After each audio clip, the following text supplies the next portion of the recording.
తెలంగాణ ఛత్తీస్గఢ్ సరిహద్దు కర్రేగుట్టలో కేంద్ర ప్రభుత్వం నిర్వహిస్తున్న ఆపరేషన్ కగార్ను వెంటనే నిలిపివేయాలని మహబూబాబాద్ జిల్లా దంతాలపల్లి మండల కేంద్రంలో CPI ML new democracy BSP Telangana ఉద్యమకారుల సంఘం ఆధ్వర్యంలో నిరసన తెలియజేశారు. ఈ సందర్భంగా CPI ML new democracy division కార్యదర్శి ఉడుగుల లింగన్న, బీఎస్పీ ఎడ్ల శ్రీను, తెలంగాణ ఉద్యమకారుల సంఘం నాయకులు వెంకన్న మాట్లాడుతూ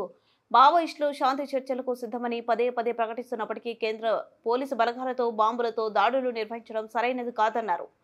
తెలంగాణ ఛత్తీస్గఢ్ సరిహద్దులో ఈ దాడులు నిర్వహించడం వలన ఆదివాసుల ప్రాణాలు గుప్పెట్లో పెట్టుకుని బ్రతుకుతున్నారన్నారు.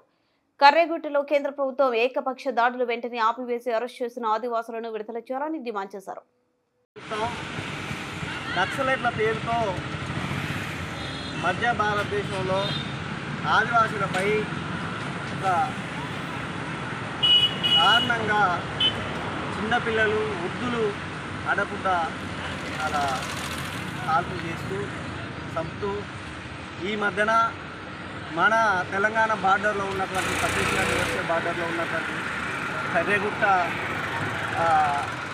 లో నక్సలైట్లు ఉన్నారని చెప్పి ఇవాళ 25,000 సైన్యం ఇవాళ వారం రోజుల నుంచి పూజలు చేస్తూ ఇలా ఆదివాసుల్ని పిల్లల్ని అందరినీ క్రూరంగా చంపుతూ వెంటనే ప్రభుత్వం అది శాంతి భద్రతల సమస్యగా చూడకుండా సామాజిక ఆర్థిక సమస్యగా చూసి దాన్ని వెంటనే ఆపి మావోయిస్టులతో చర్చలు జరపాలని చెప్పి అదేవిధంగా ఇవాళ కేంద్ర ప్రభుత్వం ఇవాళ నక్సలైట్ల పేరుతో ప్రజాధనాన్ని అనేక లక్షల కోట్లు దాన్ని వృధా చేస్తూ వెంటనే ఇప్పటికైనా ప్రభుత్వం చర్చలు జరపాలని చెప్పి ఇవాళ ప్రజా సంఘాలు ప్రజాస్వామికవాదులు మేధావులంతా ఇలా డిమాండ్ చేస్తున్నారు.